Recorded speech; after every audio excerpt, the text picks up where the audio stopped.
Before we say something that is biased, we need the guidance of IFCOACH, which stands for Independence, Fairness, Completeness, Objectivity, Accuracy, Confidentiality, and Humanity. Now, are Canadian news outlets biased in their coverage of the electoral candidates? Let's find out together. In Toronto Star home section, headline says Pierre Poilievre ducks question about whether he trusts polls that show him trailing Mark Carney. Pierre Poilievre's fans dismiss Mark Carney's lead in the polls. I believe the rallies. Pierre Poilievre and Mark Carney spar over guns, reveal dueling agendas to curb crime. We'll see what's here on the federal election section.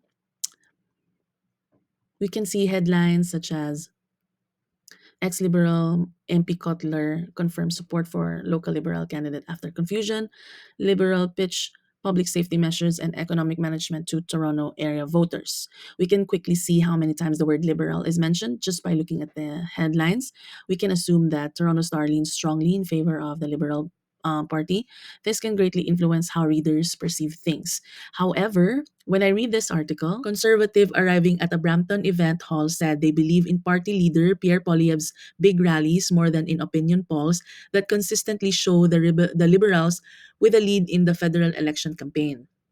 Even though Toronto Star is known for politically leaning towards left, it goes to show that they are still a reputable outlet for releasing an article like this, showing another side of the political party. In CBC News Canada, we will try to see if there is any news headlines about the election. I did not see any. Maybe we try the search bar. We only have one. How about we go to the politics section?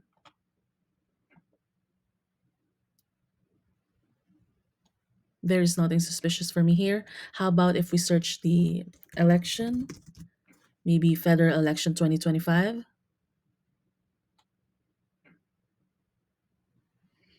Nope. I can confirm for me that there's no clear biased article news about any parties. If we read an article, let's say this article, some conservative supporters question whether the polls can be trusted. This is the writer. If we go down to the very bottom of the article, we can say that the article is written by a staff writer, works directly at CBC, which means the reports are likely to be factual. Some supporters suspect a conspiracy. It doesn't make sense, said Paul. Another supporter, they're trying to skew votes. There are statements from the supporters. There's also a statement from Polyev himself. There's also statements from NDP leader Jagmeet Singh. Of course, I've got my doubts. And also Mark Carney's. Of course. Okay, this is Canada. I can say that there's fairness in this article because even though the title was about the supporters of Polyev, the writer actually included other political parties' statements, making the article balanced and fair.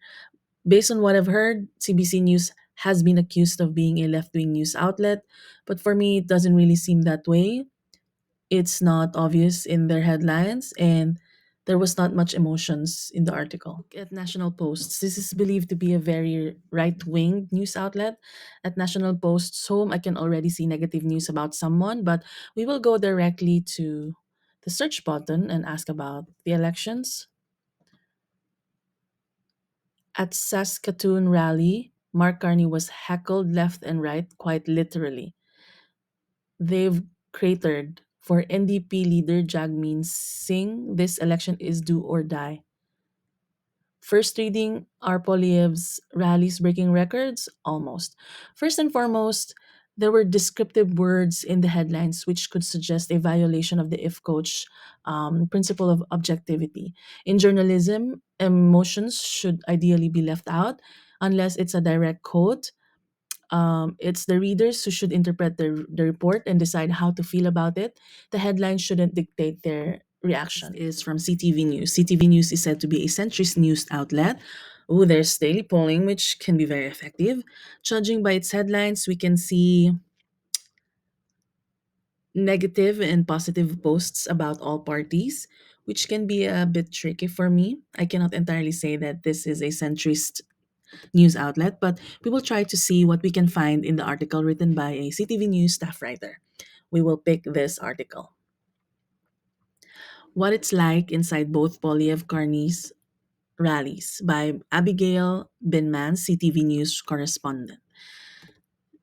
There were statements about Polyev's supporters, such as, "That's what happens when you get 6,000 people in a room," a campaign staffer quipped to me.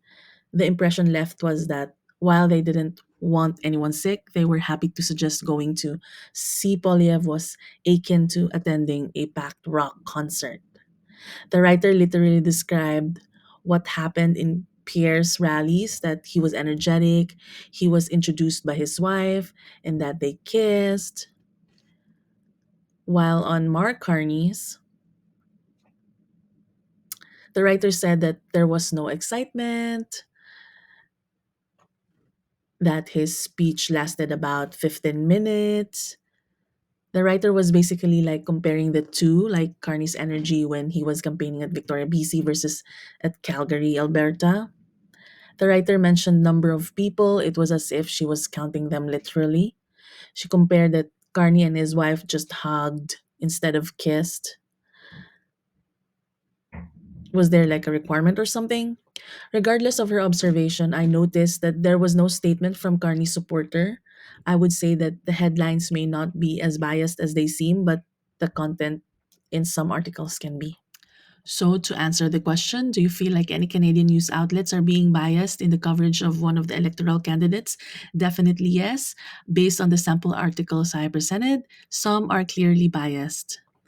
There are some seemed centrist in a way. They include both positive and negative headlines about a candidate. Maybe that's because the writer is just being objective, simply relaying what actually happened. But there are also articles that appear to be neutral at first, yet when you read the content, it turns out to be biased too. I'm not sure because it's poor journalism or just some are just being paid to do this, but I definitely don't think that all news outlets are like that. That's why we really need to be critical when reading news. If we have doubts, it's a really good idea to look for other sources covering the same topic so we can read different views of points.